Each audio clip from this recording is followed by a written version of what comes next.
سامنے اپنے آپ کو کلیئر کر دیں، اللہ کے سامنے تم نے بچنا ہے کہ میرا گناہ معاف۔ اور حضور احساس پیدا کرتے تھے۔ بخاری شریف میں قبیلہ غامدیہ کی اس عورت کا تذکرہ موجود ہے جو خود آئی تھی، کوئی گرفتار کر کے نہیں لایا تھا، از خود آئی۔ احساس پیدا ہو گیا نا گناہ کا۔ یہاں بہت ساری غلطیاں کر کے بھی لوگ جب اپنی بات کرتے ہیں تو کہتے ہیں کبھی یاد تو نہیں کسی کے ساتھ زیادتی کی ہو، یاد تو نہیں کبھی کسی کا، بھئی آپ نے اتنے بڑے ولی ہونے کا دعویٰ کر دیا۔ انسان تو انسان رہتا ہے۔ بڑے بڑے لوگ کہہ گئے کہ یا اللہ اگر انجانے میں بھی بھول گئے ہیں تو ہم سے درگزر فرما، لیکن جب ہم تیار ہی نہیں ماننے کو۔ حضرت انس بن مالک کہتے ہیں وہ خاتون آئی، کوئی پکڑ کے نہیں لایا، کسی 14 دنوں کے ریمانڈ پہ نہیں اسے منوایا گیا، اسے وہ خود بخود آئی اور کریم محبوب علیہ السلام کے سامنے جب وہ کھڑی ہوئی تو اتنے درد سے میں نے کم لوگ روتے دیکھے ہیں جس درد سے وہ روئی۔ عرض کرنے لگی حضور میں غلطی کر بیٹھی ہوں، مجھ سے زنا ہو گیا، مجھے پاک کر دے۔ تو محبوب کریم علیہ السلام نے فرمایا تو کیسے ثابت کرے گی تو نے گناہ کیا؟ یعنی مجرم کو ثابت کرنا پڑ رہا ہے کہ میں گناہ گار۔ یہ وہ کمال ہے کہ انسانوں کو احساس ہونے لگے کہ یہاں ہم غلط ہیں۔ جب اعتراف جرم ہوتا ہے، جب بیماری کی تشخیص ہوتی ہے تو پھر اس کا علاج بھی ہو جاتا ہے۔ حضرت انس بن مالک کہتے ہیں وہ عرض کرنے لگی حضور میرے پیٹ میں ناجائز بچہ ہے۔ حضور نے فرمایا جا جب بچہ پیدا ہو تو پھر آنا۔ وہ 8 ماہ کے بعد آئی تو اس کی گود میں پھول سا بچہ تھا۔ حضور نے فرمایا واپس جا، جب روٹی کھانے لگ جائے تو پھر آنا۔ وہ 2 سال 2.25 سال دودھ پلاتی رہی، پھر جب آئی تو بچے کے ہاتھ میں روٹی کا ٹکڑا تھا۔ کریم محبوب صلی اللہ تعالی علیہ وسلم سے آ کے جب اس نے بات کی تو وہ درد سے روئی، کہنے لگی یا رسول اللہ 3 سال ہونے کو ہیں، میں نے گناہ کیا ہے، میں ساری رات سو نہیں پاتی۔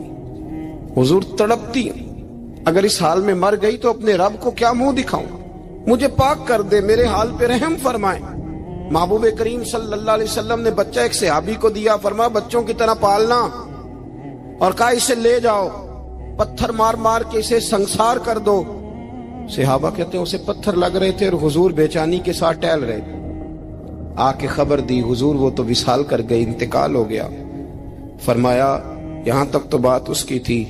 حضرت انس بن مالک کہتے اب محبوب کریم نے صحابیات سے فرمایا اسے غسل دو، کفن پہناؤ، جنازہ تیار ہو جائے تو مجھے خبر کرنا۔ حضرت انس بن مالک کہتے ہیں غسل ہوا، کفن ہوا، جنازہ تیار ہوا تو حیران ہم تب ہوئے جب میرے محبوب نے فرمایا صفے بناؤ، میں خود جنازہ پڑھاؤں گا، میں خود جنازہ پڑھاؤں۔ اور سرکار نے جنازہ پڑھایا تو ایک شخص کی زبان سے نکلا حضور اس ملعون کا معاذ اللہ جنازہ جس نے ناجائز بچہ جنا، اس کے لیے آپ دعا کر رہے ہیں، جنازہ پڑھا۔ اور حضور فرمانے لگے خاموش ہو جاؤ، تم نے گناہ دیکھا ہے اس کا احساس نہیں دیکھا، تم نے غلطی دیکھی ہے لیکن اس کی توبہ کا انداز نہیں دیکھا۔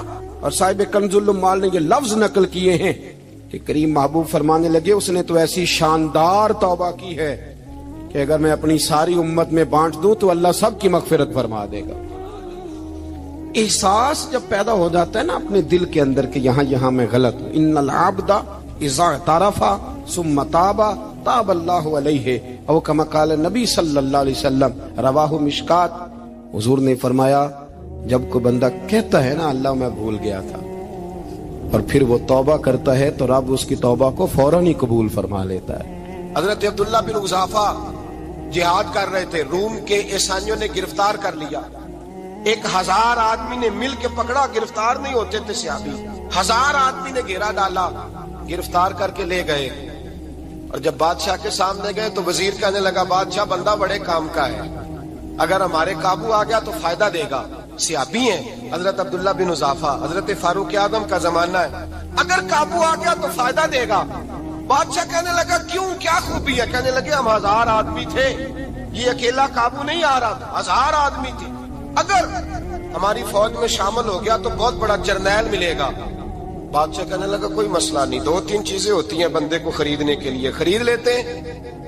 بادشاہ کہنے لگا عبداللہ جتنی دولت تجھے چاہیے میں تجھے دے دیتا ہوں، میرے لشکر میں آ جا، معاذ اللہ اسلام چھوڑ دے۔ حضرت عبداللہ بن حذافہ کیا فرماتے ہیں بڑا تو بیوقوف ہے، میں نے دولت کمانی ہوتی تو مدینے میں بیٹھ کے تجارت کرتا، میں دولت کمانے نہیں نکلا، میں تو رسول اللہ کی رضا کمانے کے لیے نکلا ہوا ہوں۔ دولت کمانی ہوتی تو کسی مارکیٹ میں ہوتا، میدان میں آنا تھا۔ شہادت ہے مطلوب مقصود مومن، نہ مال غنیمت نہ کشور کشائی۔ یہ دولت تو لونڈی ہے رسول اللہ کے دروازے کی، جو تو پیچھے پیچھے پھرتی ہے نبی پاک کے غلاموں۔ یہ کمانی ہوتی تو میں کسی مارکیٹ میں ہوتا، میدان میں تھوڑا ہوتا۔ عبداللہ بن حذافہ سے ایک دوسری چال چلی۔ کہنے لگے میاں عہدہ جو تجھے چاہیے، میں بادشاہ ہوں، میرے نیچے جو عہدہ تو کہے گا وہ تجھے مل جائے گا۔ حضرت عبداللہ بن حذافہ کہنے لگے شاید تجھے پتہ نہیں میری تعریف کیا ہے، شاید تو جانتا نہیں میری تعریف کیا ہے۔ کہا صاحب کی کیا تعریف ہے؟ کہنے لگے میں رسول اللہ کا صحابی ہوں، اور کائنات میں سب سے بڑا عہدہ مصطفیٰ کے صحابی ہونے کا عہدہ ہے۔ صحابہ وہ صحابہ تھے جن کی ہر صبح صبح عید ہوتی تھی، خدا کا قرب حاصل تھا، نبی کی دید ہوتی تھی۔ فرمایا میں نے حضور کے جلوے دیکھے ہوئے ہیں، مجھے عہدے کی ضرورت ہی نہیں، اور میں نے عہدہ لینا ہوتا تو میں سیاست کرتا، میں تو شہادت لینے نکلا ہوں میدان میں، عہدے کا میں نے کیا کرنا ہے۔ اب بادشاہ کہنے لگا اسے قتل کر دو۔ وزیر کہنے لگا نہیں، ایک بات اور ہے، مجھے ایک چال اور چلنے دو۔ کہا وہ کیا؟ کہنے لگے میری بیٹی بڑی خوبصورت ہے، مجھے موقع دو اپنی ہی بیٹی کو سجا بنا کے۔ وہ جوان جس کی جوانی اتنی بڑی ہے کہ 1000 آدمی مقابلے میں کھڑا نہیں ہوتا، اس جوان کے کمرے میں رات کی تنہائی میں بنا سوار کے بی بی کو بھیجا۔